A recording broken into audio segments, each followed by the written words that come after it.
System of linear equations. A system of family of m linear algebraic equations in n unknown variables x1 x2 dot dot xn is a set of equations of the form. Generally इसमें ये गिनती में 1 2 3 से लेके m तक ये m equations हैं in terms of n unknown variables x1 x2 dot dot xn. ये एक सेट है हमारा. इसको मैट्रिक्स फॉर्म में रख लेते हैं ax इक्वल टू बी की फॉर्म में, जिसमें a तो है ये कोफिशिएंट मैट्रिक्स यहाँ पे ये लिखी हुई है और x वेक्टर के अंदर ये इस तरह से कॉलम में है ये x वेक्टर और b वेक्टर यहाँ पे ट्रांसपोज करके रो में लिख दिए गए हैं. तो इस तरह से मैट्रिक्स फॉर्म में लिख दिया. एक ऑगमेंटेड मैट्रिक्स हम यहाँ पे मान लेते हैं ए और बी को मिला करके एक सी मैट्रिक्स मान ली हमने. और अब इसकी एक्लन फॉर्म बनाएंगे और इसकी रैंक देखेंगे. इसके अंदर ए भी आ रहा है, उसकी भी रैंक पता चल जाएगी. तो यहाँ पे हमारे ये 3 केस बनते हैं. पहले और दूसरे दोनों केस के लिए ये कंडीशन है rank of A equal to rank of C system consistent, यानी इसके सॉल्यूशन मिलेगा या मिलेंगे, यानी एक या एक से अधिक.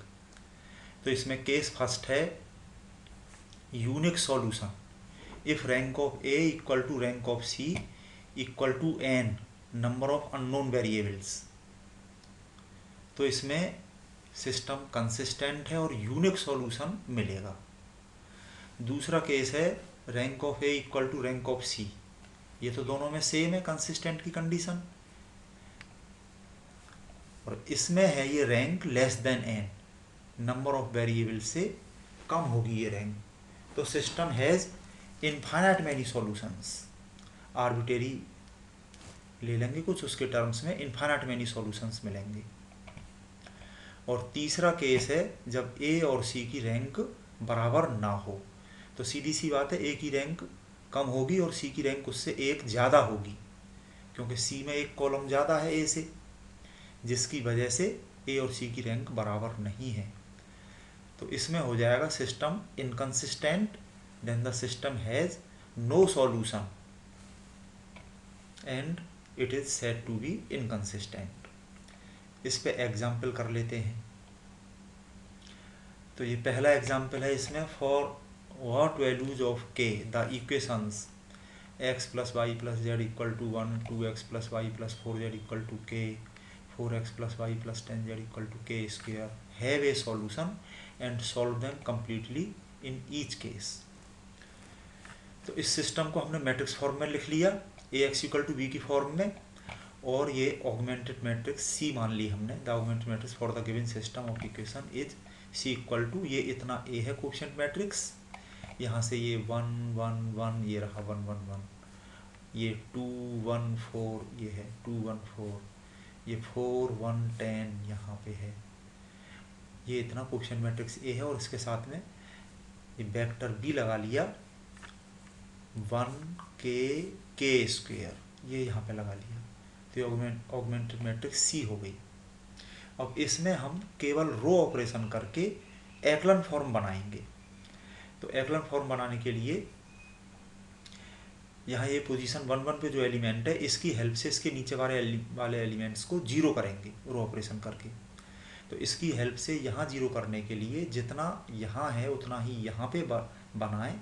यानी यहाँ 2 है तो यहाँ 2 करने के लिए इसमें पूरे में 2 का मल्टीप्लाई कर लें और उसे सब्ट्रैक्ट कर दें इसमें से, तो यहाँ पे 0 हो जाएगा. यानी कि सेकंड रो में ऑपरेशन कर रहे हैं हम, ये लिखा हुआ है अप्लाइंग R2 सेकंड रो में ऑपरेशन कर रहे हैं. R2 minus 2R1 second row में से 2 का ट्वाइस R1 सब्ट्रैक्ट कर रहे हैं. इसी तरह से थर्ड रो में यहाँ पे 0 करने के लिए इस फर्स्ट रो में 4 का मल्टीप्लाई करके सब्ट्रैक्ट कर देंगे. ये थर्ड रो का ऑपरेशन R3 माइनस 4R1 ये हो जाएगा. तो इसको हम आगे लिखें. फर्स्ट रो एज इट हमने उतार ली और इस 1 की हेल्प से यहाँ पे हमने 0 किया है. यहाँ पे इक्वल नहीं लगाएंगे, इक्विवेलेंट लगाएंगे. इस तरह से इक्विवेलेंट का साइन. इसकी हेल्प से यहाँ पे ये 0 0 कर लिए और इसी तरह से आगे ऑपरेशन किए, यानी कि इसमें 2 का मल्टीप्लाई करके यहाँ से हम सब्ट्रैक्ट कर रहे हैं। तो 1 - 2 -1 हो गया, 4 - 2 ये 2 हो गया, k - 2 ये हो गया। इसी तरह से अब इसमें 4 का मल्टीप्लाई करके इसमें से सब्ट्रैक्ट कर रहे हैं। 4 - 4 0, 1 - 4 - 3, 10 - 4 6, k स्क्वेयर -1 × 4, k स्क्वेयर -4 ये आ गया। ठीक है, अब हम आ गए। इस तरह से पेंसिल से लाइन खींच सकते हैं पोजीशन 1 1 2 2 3 3 पे लाइन, और इस लाइन से नीचे हमें 0 बनाने ही हैं एक्लन फॉर्म में। तो पोजीशन 2 2 पे आ गए। यहाँ इसकी हेल्प से इसके नीचे वाले को 0 करना है, तो इसका 3 टाइम्स है ये, तो इसमें 3 का मल्टीप्लाई करके सब्ट्रैक्ट कर दें, क्योंकि सेम साइन है, यहाँ पे भी माइनस यहाँ पे भी माइनस। तो ये applying this operation in third row means R3 में R3 - 3R1 कर रहे हैं। ये R3 जो है इसमें से सब्ट्रैक्ट कर रहे हैं R2 में 3 का मल्टीप्लाई करके। तो फर्स्ट रो को एज इट उतार लिया, सेकंड रो को एज इट उतार लिया, थर्ड रो में ऑपरेशन कर रहे हैं हम। ये 0 - 0 0 रहा, ठीक है, 0 से कोई चेंज होता नहीं है, इस पर नो इफेक्ट। और ये इसमें से इसमें 3 का मल्टीप्लाई करके सब्ट्रैक्ट कर रहे हैं, तो यहाँ पे 0 हो गया। इस 0 के लिए तो हम कर ही रहे हैं। अब हम यहाँ देखें, ये 6 - 2 × 3 ये वाला, ये R3 - 3R2, 6 - 3 × 2 यानी कि 6 6 - 6 ये 0 हो गया। और ये k स्क्वायर -4 ये R3 की वैल्यू यहाँ पे लिख दी, और ये माइनस लगा दिया, ये वाला माइनस, और ये 3 लिखा हुआ है इंटू R2 का ये एलिमेंट k - 2 यहाँ पे लिख दिया। इसको सिंप्लीफाई करके ये लिख दिया। तो इसमें हम देख रहे हैं a के इक्विवेलेंट तो ये मैट्रिक्स है, जिसमें कि ये लास्ट रो तो 0 हो चुकी है, और इस मैट्रिक्स की रैंक 2 है, क्योंकि ये 2/2 का माइनर इसमें हम देखें 1 × -1 -0, तो इसकी वैल्यू -1 हो गई 2/2 के इस माइनर की, तो ये रैंक 2 हो गई। और क्योंकि थर्ड रो तो इसमें 0 हो चुकी है, रैंक 3 से कम 2 है यहाँ पर।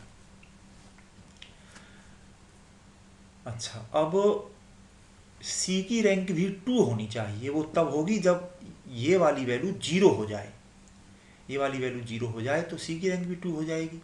जैसा कि क्वेश्चन में कहा गया है कि इसके लिए हमें k की वैल्यू बतानी है कि सिस्टम सॉल्यूशन रखे।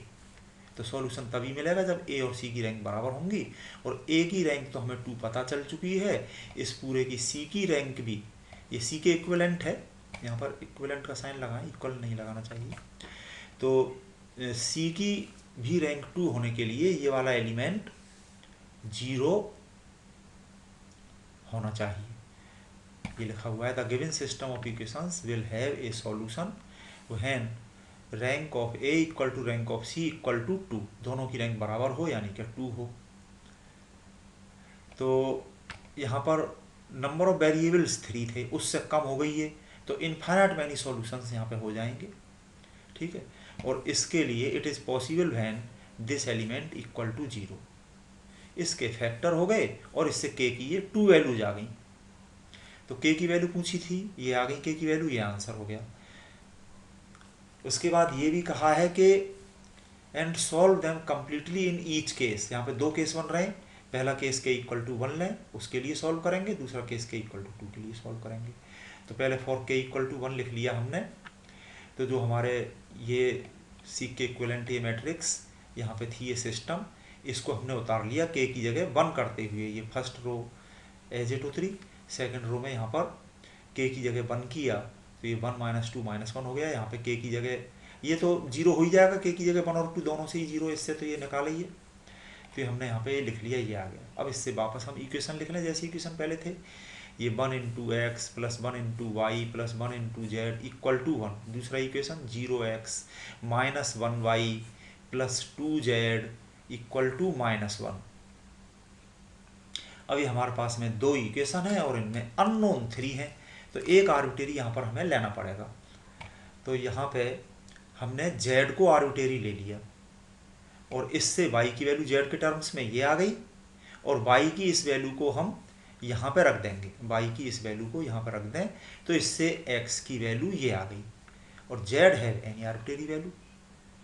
चाहे तो हम यहाँ पे लिख दें कि z की आर्बिट्रेरी वैल्यू a ले ली, और ये x की वैल्यू a के टर्म्स में -3a और y की वैल्यू a के टर्म्स में 2a + 1 where a is arbitrary, और a जो आर्बिट्रेरी है वो इनफाइनाइट मैनी वैल्यू कुछ भी रखता है। तो इस तरह से इनफाइनाइट मैनी सॉल्यूशंस यहाँ पे हो रहे हैं। अब चाहे हम a आर्बिट्रेरी लें या कुछ भी आर्बिट्रेरी लें, k तो आर्बिट्रेरी नहीं लेंगे यहाँ पे, क्योंकि k तो गिवन था जिसकी वैल्यू हमने 1 और 2 निकाल चुकी है, इसलिए k के अलावा कुछ भी आर्बिट्रेरी ले लो अपनी मर्जी से, और चाहो तो z को ही आर्बिट्रेरी मान लिया। तो ये आंसर हो गया इसका। दूसरा k = 2 के लिए इसमें जो ऊपर था उसमें k की जगह 2 रखा, तो ये आ गया हमारा सिस्टम। इसमें पहला इक्वेशन तो ऐसा ही है, दूसरा इक्वेशन ये लिख दिया, और इसमें अगेन z को आर्बिट्रेरी वैल्यू देते हुए y की वैल्यू z के टर्म्स में और y की वैल्यू z के टर्म्स में ये 2z यहाँ पे रख दी, तो इससे x की वैल्यू आ गई z के टर्म्स में, यार z इज आर्बिट्रेरी। या फिर यहाँ पर z को कोई आर्बिट्रेरी जो है b मान लो, तो x = 1 - 3b, y = 2b और z = b where b is arbitrary. इस तरह से आंसर दे सकते हैं।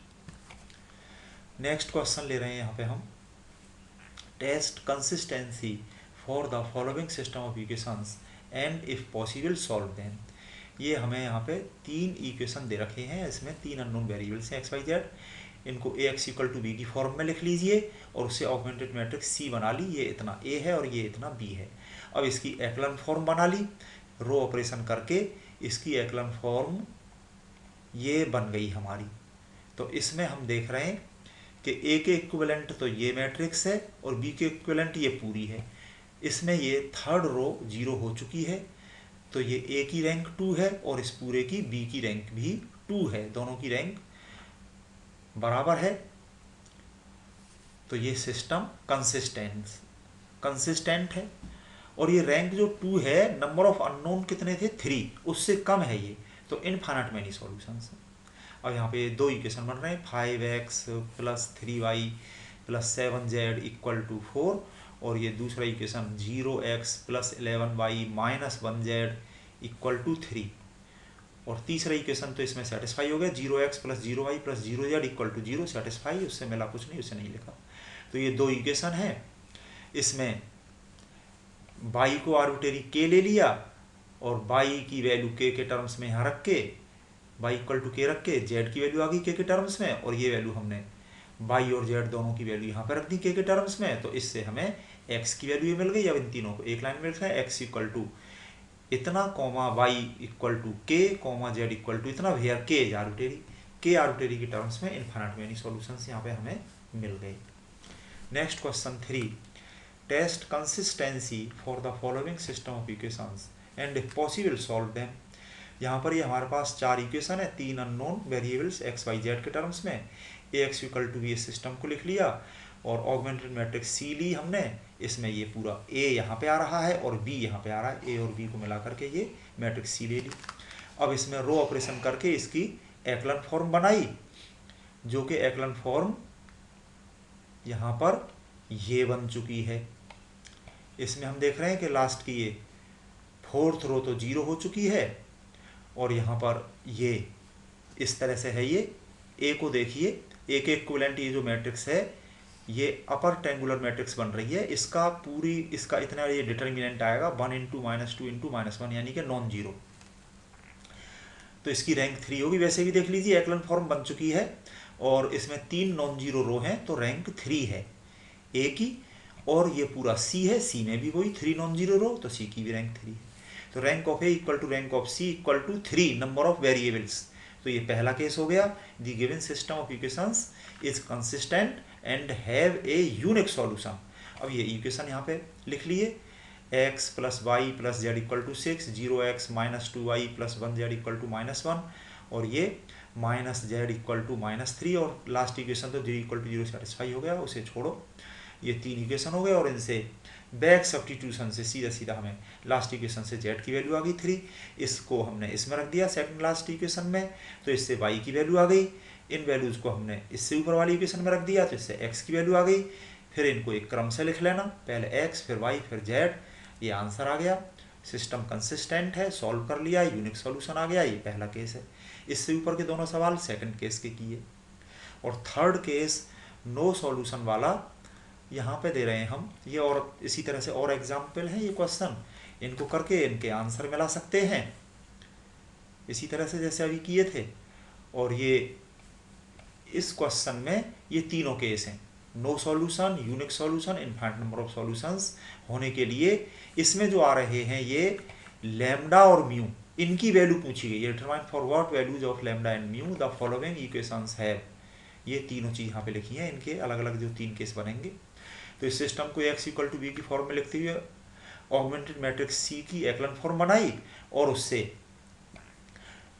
ये पहला पार्ट इसका नो सॉल्यूशन, इसके लिए ए और सी की रैंक बराबर नहीं होनी चाहिए। तो ये तीसरे केस का क्वेश्चन हो गया यहाँ पर। ये उससे लैम्डा और म्यू की वैल्यू निकल के आ जाएंगी, जो कि ये आ गई। इसी तरह से ये बाकी के केस देख लेंगे। इसके जो तीन पार्ट है, फर्स्ट सेकंड थर्ड, हम इस क्रम से बोलते हैं।